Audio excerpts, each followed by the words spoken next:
2 building contractors dropped in one Saturday and saw the place wall to wall with people, and they started coming around.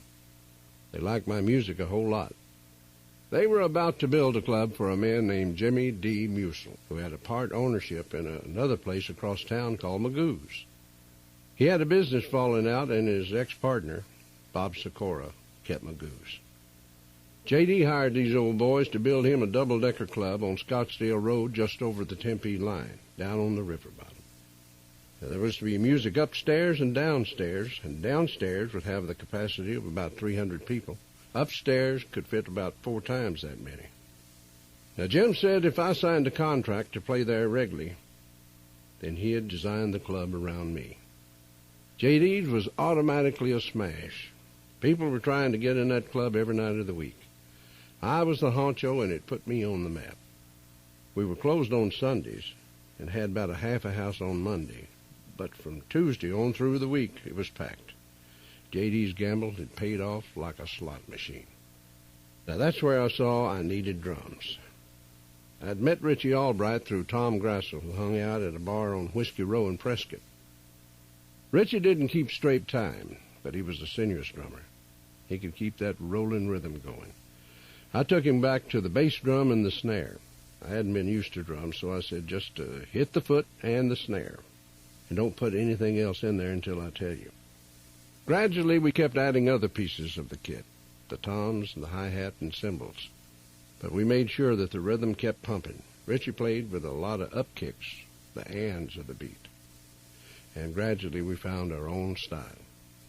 The music started coming together at J.D.'s. On the weekends, we'd play afternoons as well as after hours. At night, we played 4 sets. In the first, I wouldn't do dance music, and people would come out and sit for the opening hour and watch. And by the second set, they'd start dancing, and I'd be talking to them, having fun, just like I used to do on the radio. It wasn't that hard. Being funny was my second nature. Of course, being sexy was my first. Most of the material we did at J.D.'s was covers, but I still thought that writing a good song was one of the most satisfying things that you could do. If a song says what you want it to say at the end and draws a mental picture, there are few things in life that can make you feel more creative. When Don Bowman, a San Diego disc jockey who had worked with me at KLLL, called and asked if I might want to help him write some songs, I thought I might give it a chance. We'd gone our separate ways, and I was impressed with how far he had traveled.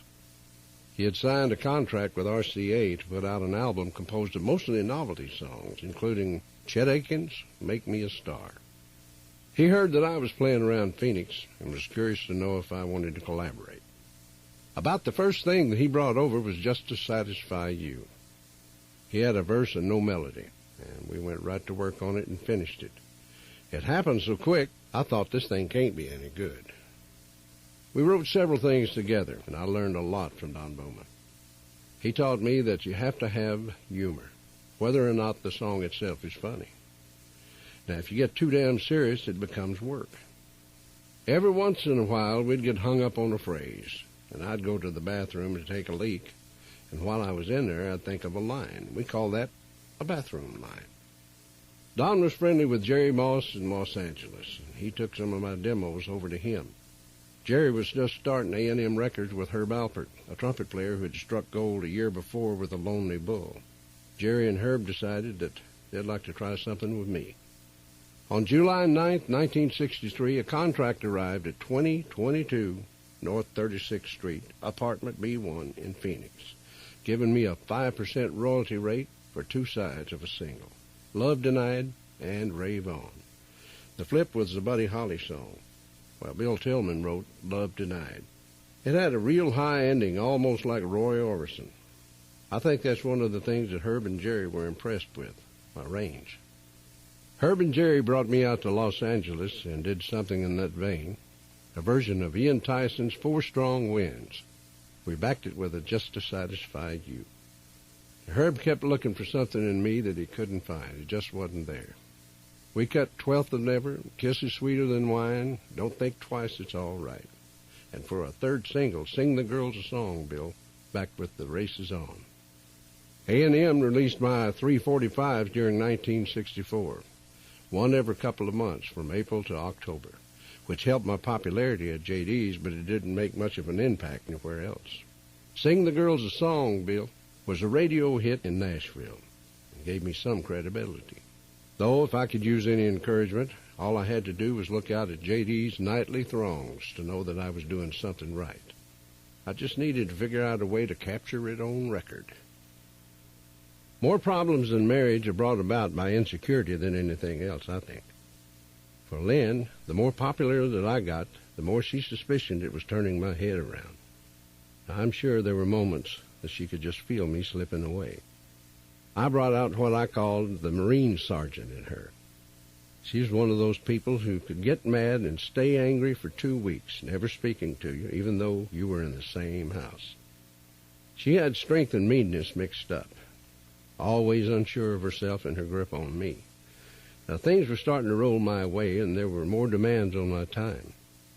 It couldn't have been easy, but her way of holding on was to dig in and ridicule me. She was afraid of seeming vulnerable.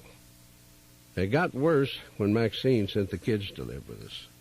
Now, I was trying to do the best I could. Still, I couldn't get any cooperation out of Lynn. She would not accept children by another wife in the house. Lynn had a miscarriage before we were married. She had nephritis, which was a kidney disease, and when she got pregnant, we had to have an abortion to save her life. It was our most tender moment together. I really felt bad for her. She wanted a baby more than anything, and the loss really affected her.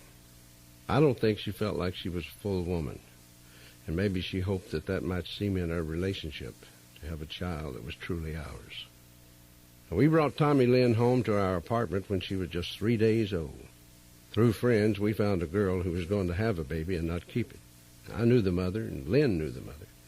She had become pregnant by a married man, and financially and circumstantially could get no support from the father. We arranged the adoption through a lawyer. We were doing quite well. At JD's, I was taking home over $1,000 a week, and I was able to buy my first brand-new car that I had ever owned, a 1964 Chevrolet.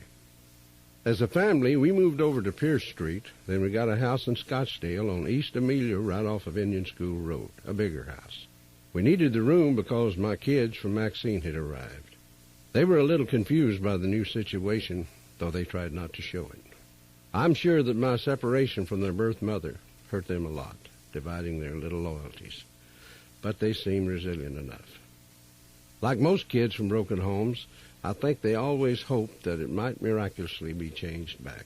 But there wasn't much chance of that. They were happy to see me anyway. They'd come running up the walk and throw their arms around me while Lynn watched from the side, giving me the cold shoulder and inwardly fuming. Lynn would show all the love in the world to Tommy Lynn, and none to my other children. She'd make them stay outside all day and only come in to play in the family room or their bedroom and eat in the kitchen. She hated it that they were there. All of her attention was on her little girl. Lynn would cuddle her and kiss on her and never pay any attention to the other children except to correct them, holler at them, or tell them to go to bed. She could never speak kind to them. All she did was scold. I thought, this can't go on. So I called Maxine, and I told her I was going to send the kids back. And I bought her a brick house and filled it with new furniture, packed up the kids' clothes and toys in the trailer. I kissed Terry and Julie and Buddy goodbye, but for how long I couldn't tell. My brother took them back to Texas, and the night they left, I sat up crying and didn't go to bed at all. The next morning, Lynn came over to me, and I was still sitting in the chair all red-eyed. We hadn't even spoken for 2 weeks. "Hon, don't be sad," she said. "Everything's going to be all right. Don't you worry. We'll make it just fine." I looked at her, and I said, "If you'd have called me a rotten son of a bitch or told me to fuck off or something like that, you might have been able to hold on to me. But there ain't a chance. I'll never live with you again." And I got up and left.